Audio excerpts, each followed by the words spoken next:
নমস্কার, আমি খরাজ মুখার্জি।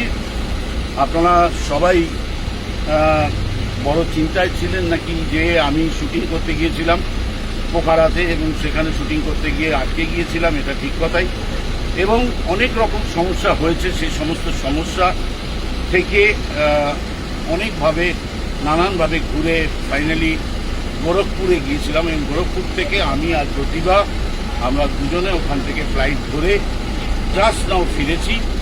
আপনাদের শুধুমাত্র আপনাদের ভালোবাসায় আমাকে আবার ফিরিয়ে এনেছে। অসংখ্য ধন্যবাদ। সামনে আরও সুন্দর সুন্দর কাজ আমি আপনাদের উপহার দেবো এই আশা রাখি। আর আপনারা যে আমাকে এত উইশ করেছেন, আমি সত্যি ধন্য। আপনাদের অনেক অনেক শুভেচ্ছা জানাচ্ছি। Thank you all.